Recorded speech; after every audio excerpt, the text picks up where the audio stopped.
Le conflit doit être résolu. Dans la leçon 333, nous est dit « Le pardon met fin au rêve de conflit ici ». Le conflit doit être résolu. Il ne peut être évité, mis de côté, nié, déguisé, vu ailleurs, appelé d'un autre nom ou caché par quelque tromperie, si l'on veut s'en échapper.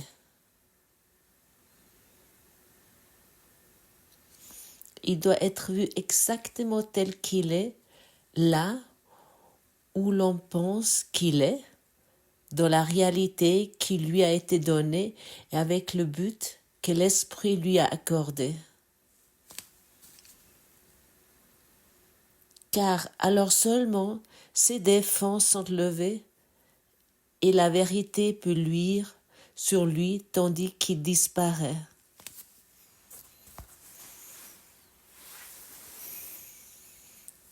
Et qu'est-ce que nous avons déjà tout fait pour maintenir des conflits dans notre esprit, n'est-ce pas?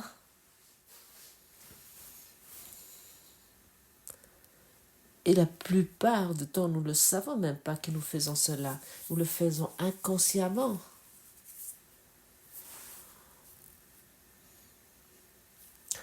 On se dit, ah, si enfin tu feras ça, ou si telle chose sera ainsi.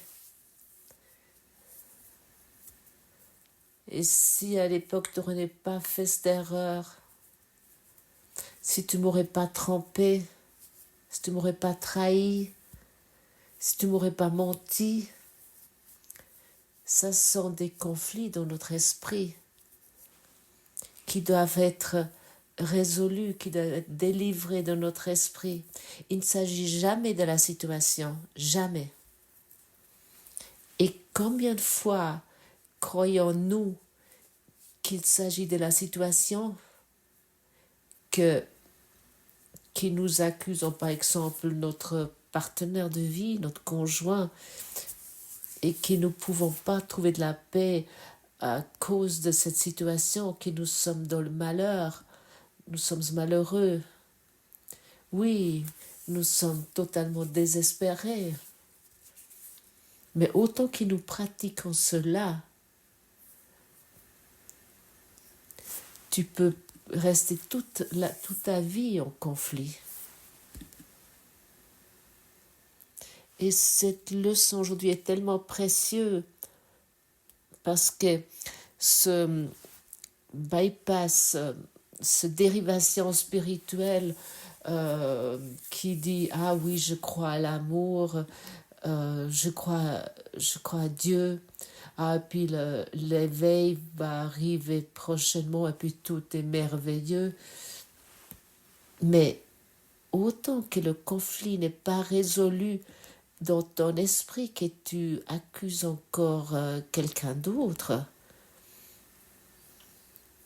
à ce moment-là, tu peux encore te raconter pendant longtemps que tu es l'amour et la lumière. Et en même temps, tu vénères l'idole, tu pratiques l'idolâtrie, tu vénères les ténèbres, l'obscurité.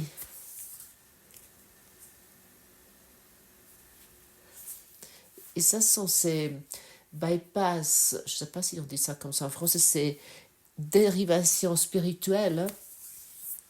C'est surtout dans la scène spirituelle assez souvent pratiquée et qu'on se raconte quelque chose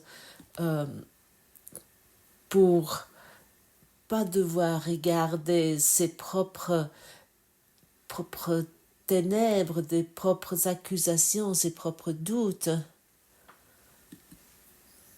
ses propres inquiétudes, de vouloir projeter tout cela sur quelqu'un d'autre, pour pas les voir en soi-même, en nous-mêmes.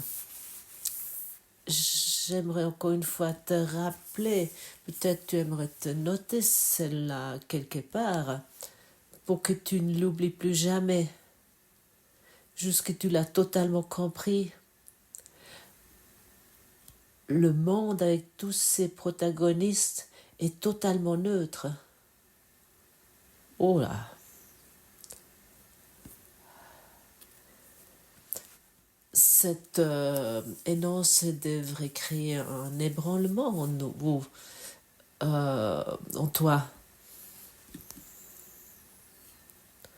Ça ne devrait pas être simplement être entendu. Peut-être tu es en train de préparer le petit déjeuner ou faire d'autres choses.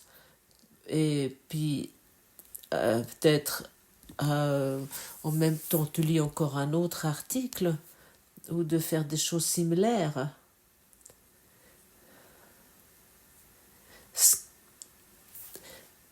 Donne peut-être aujourd'hui ta totale attention à ce qui est proposé aujourd'hui ici. Assis-toi et écoute une fois. Et peut-être t'aimerais écouter avec une attitude affirmative. Et pour cette raison, je le répète encore une fois, parce que cette phrase qui t'est maintenant donnée ici, qui t'est communiquée ici, ça peut te libérer de tout conflit. Le monde, avec tous ses protagonistes, est totalement neutre.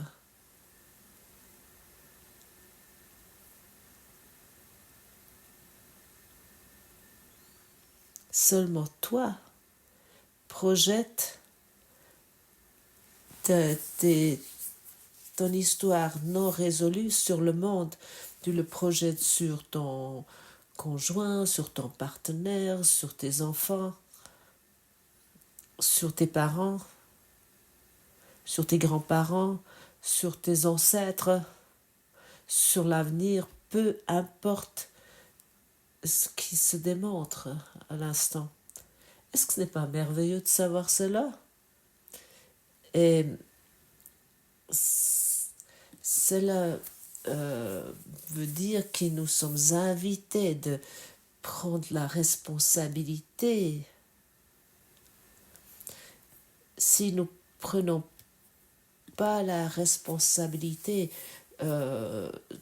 sur notre projection, concernant notre projection, concernant notre perception, à ce moment-là, il n'y a rien qui se passe. Et l'enseignement du cours en miracle, si nous restons avec cet enseignement, nous amène vers cette attention. Nous devenons attentifs envers ce que nous infligeons nous-mêmes. À un moment donné, nous constatons que nous nous attaquons que nous-mêmes et que nous blessons que nous-mêmes. Et à un moment donné, nous comprenons l'énoncé que Jésus nous donne ici. Tu t'infliges tout cela que toi-même. Ton monde, ce que tu vois, ton conjoint, ton partenaire de vie, il est totalement neutre. Il n'y a rien, mais personne qui peut te infliger quoi que ce soit, qui peut te déranger, qui est d'une façon hostile envers toi. Il n'y a personne qui t'harcèle, qui se trouve avec toi en concurrence, en compétition.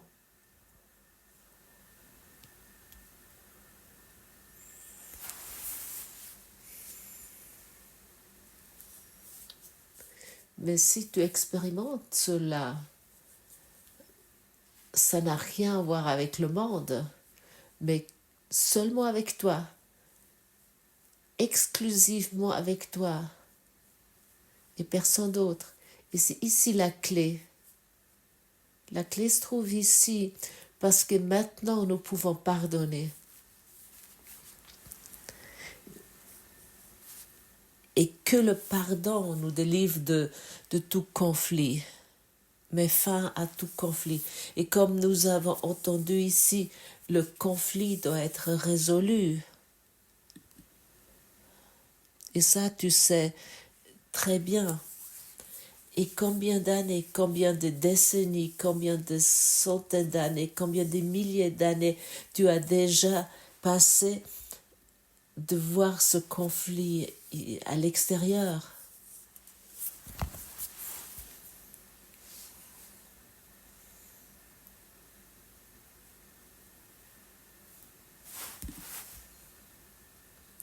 C'était déjà comme ça chez le chef de tribu, chez le maire, chez le président de la République, chez quelqu'un qui a apparemment plus de pouvoir que toi. Tout pouvoir est en toi.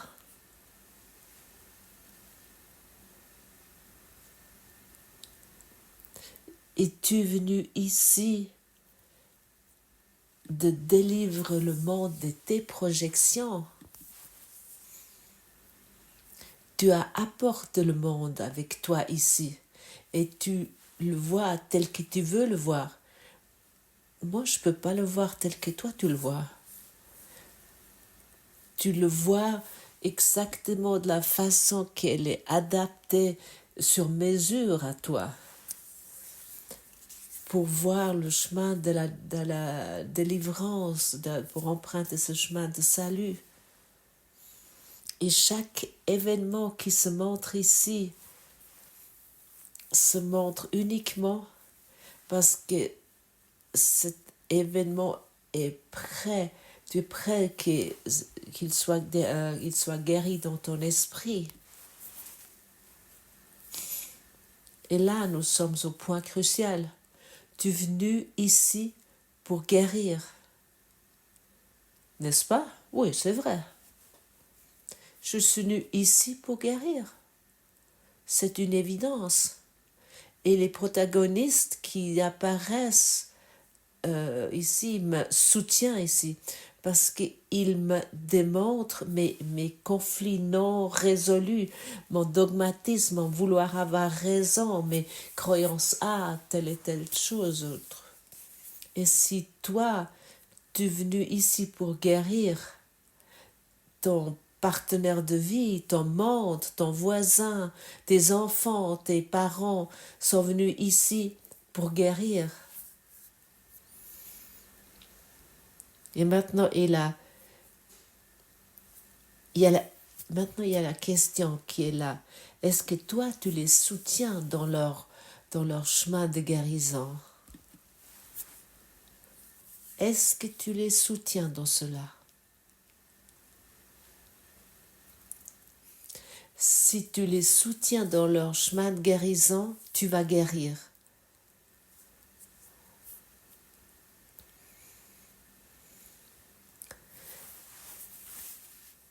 Si tu désires la guérison, donne la guérison. Si tu veux la guérison, offre la guérison. Ça veut dire, si tu vois quelque chose, peu importe,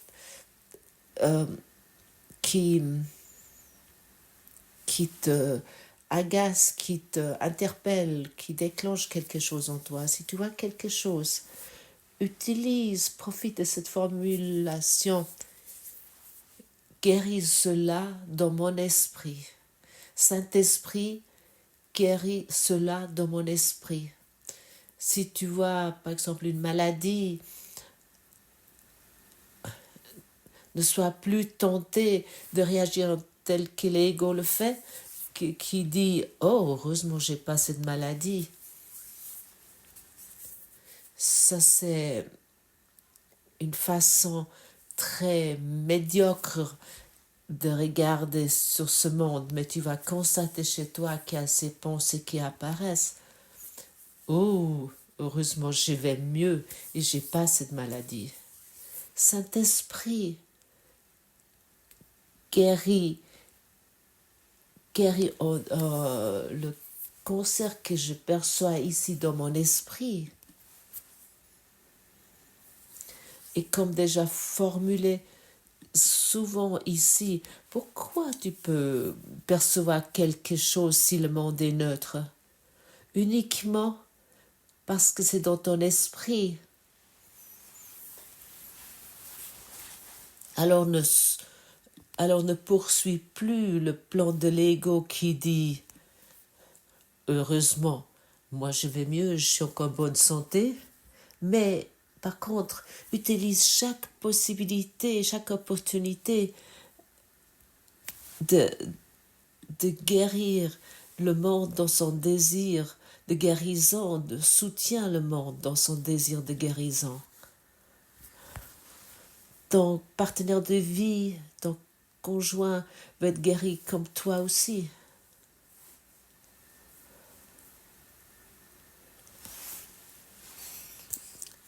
Chacun porte le même besoin en lui comme toi aussi. Et le seul besoin est la guérison. Et cela, tu transfères cela sur tes enfants, sur tes parents, sur ton voisin ou sur chacun que tu rencontres. À ce moment-là, toi, tu commences à guérir. Et ça signifie de regarder avec un regard pardonné sur les choses. Et à un moment donné, tu n'aurais plus besoin de ces formulations parce que tu regardes uniquement avec un regard guérissant, avec l'œil de Dieu sur le monde. Celui qui regarde avec l'œil de Dieu, avec le regard divin, il regarde avec la lumière de la vérité sur le monde. Et si celui qui regarde avec la lumière de la vérité sur le monde, il ne va plus se perdre dans des conflits quelconques ou des maladies. Et ainsi, nous profitons aujourd'hui de cette formulation pour plus nous perdre dans ce monde. Et nous ne perdons plus avec nos conflits, pas avec les conflits des autres. Parce que ce sont que tes conflits pour guérir. Guérisseur, guéris toi-même. Et comment? Et ça, tu sais maintenant. Et cela nécessite la discipline. Cela nécessite l'attention, la vigilance, ça nécessite la conscience. Et autant que nous traversons ce monde encore dans notre sommeil profond et nous croyons encore que le monde pourrait encore nous faire quelque chose, nous infliger quelque chose, autant que nous devons nous perdre dans le monde, autant que nous croyons que l'erreur est à quelque part à l'extérieur. Mais quelle farce!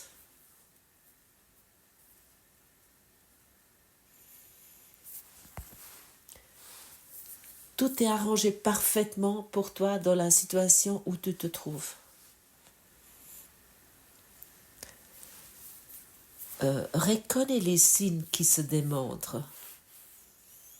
Sois attentif, sois vigilant pour le monde, pour qu'il puisse se délivrer dans ton esprit. Quel conflit tu portes en toi? Qu'est-ce qui te préoccupe tout au long de la journée, chaque jour? Avec quoi tu te réveilles chaque matin? Qu'est-ce qui se demande qui n'est pas encore délivré, qui n'est pas encore résolu? Ne sois pas confortable et paresseux. Ne t'aménage pas dans la peur. Celui-là qui s'aménage dans la peur et qui se dit ou qui croit « oui, ça va plus ou moins ». Et lorsqu'il y a quelque chose À ce moment-là, c'est déjà trop tard. Tu sais ce que tu t'as infligé avec tes pensées pareilles.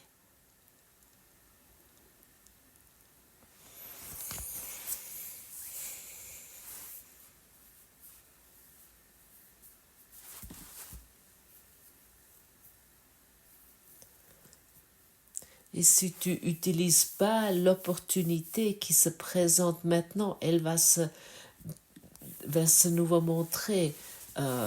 Les choses vont se répéter. Et tu cours dans cette roue d'hamster sans que tu avances d'un centimètre, d'un millimètre. Tu t'imagines que tu te préoccupes avec du savoir, de la science spirituelle,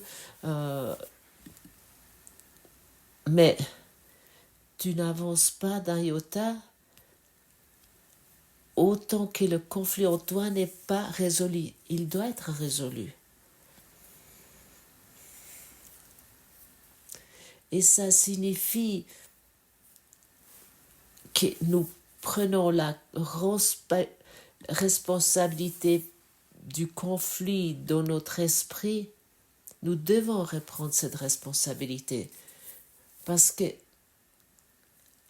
en dehors de l'esprit, de ton esprit, il ne peut jamais être, mais vraiment jamais être résolu.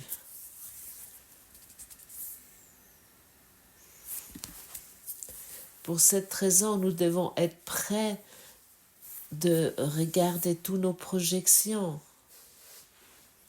Le monde est un miroir et pas un fait. C'est un miroir d'un esprit non résolu.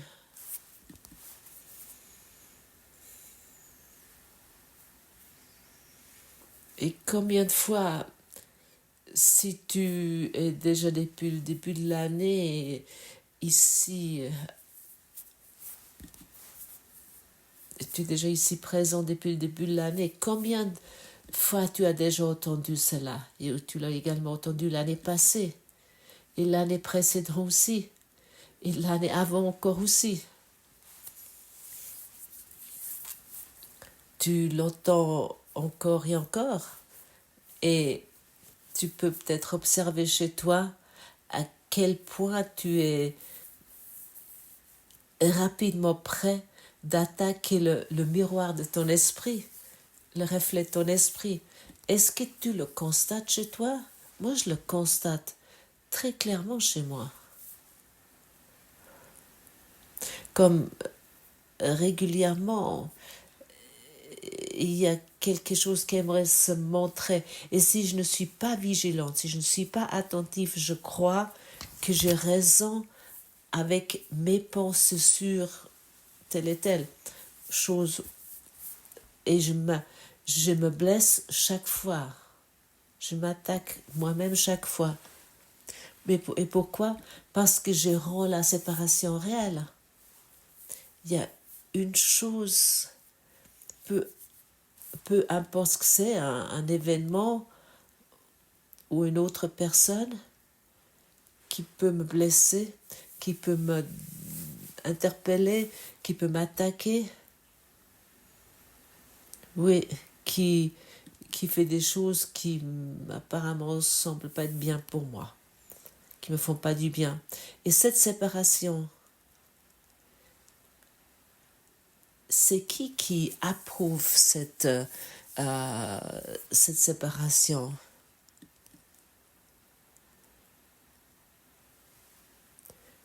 Mais c'est uniquement le système des pensées égotiques. Un système de pensée comme une machine. Une machine était programmée de faire certaines choses et certaines choses elle ne peut pas faire. Point. C'est rien d'autre. Une machine n'est rien d'autre. C'est comme une intelligence artificielle. Ça, elle peut faire, ça, elle ne peut pas faire.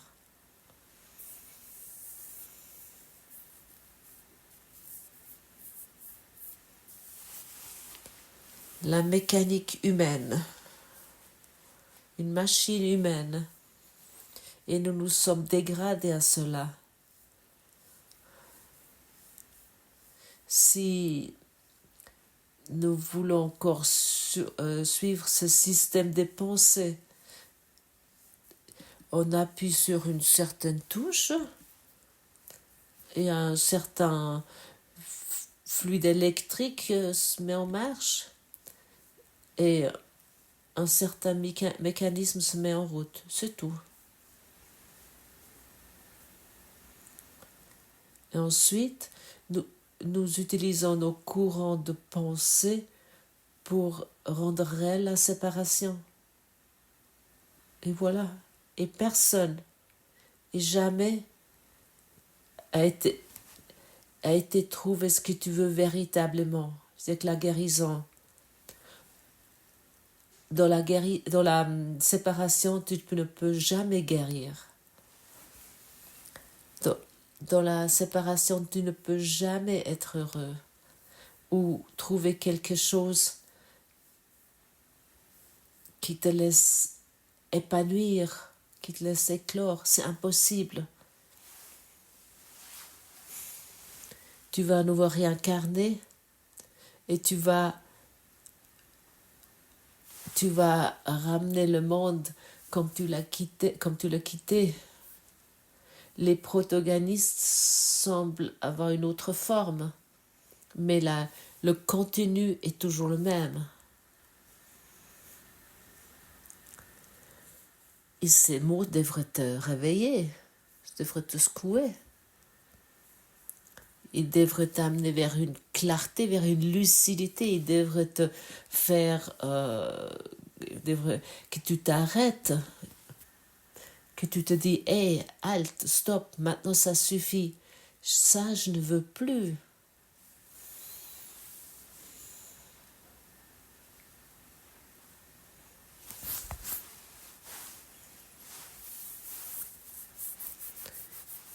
Et ensuite, le monde, tu vas le rencontrer dans l'amour et avec amour.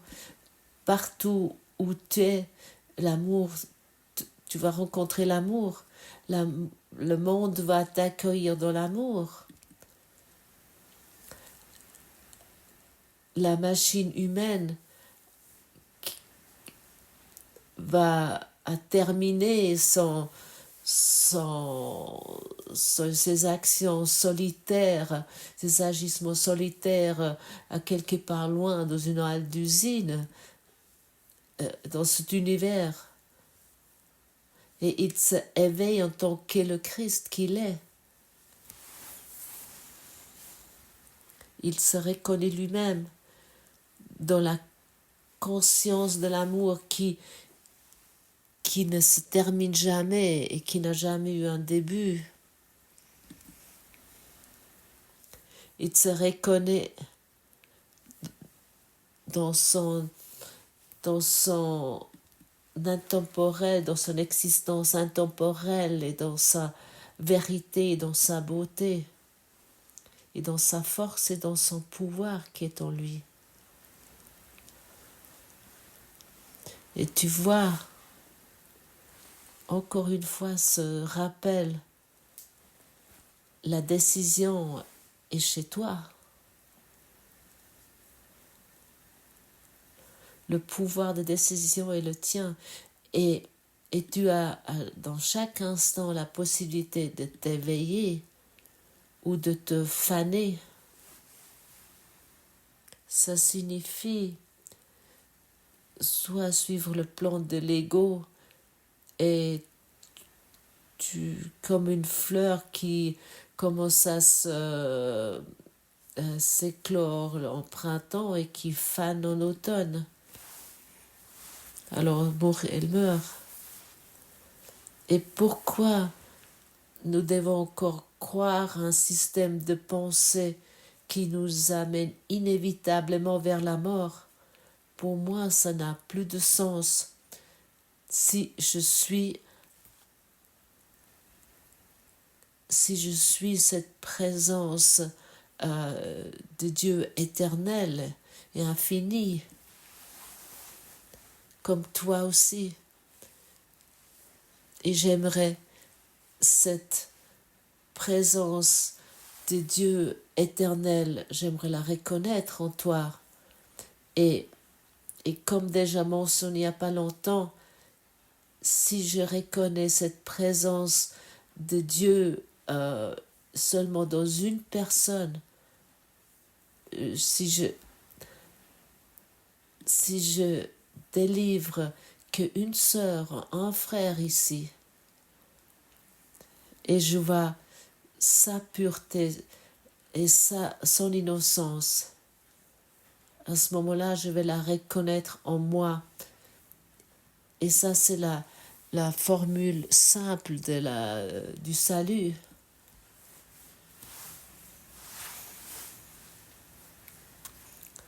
Et pour cette raison, ce cours au miracle est aussi simple et aussi facile, parce que ça ne permet plus d'autres compromis. Tu vois alors, le salut est en vérité très facile et très simple. Ça nécessite l'attention,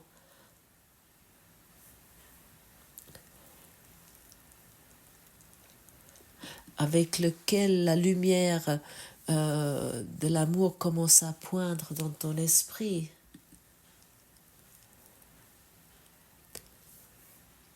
Soyons aujourd'hui très très attentifs, très vigilants.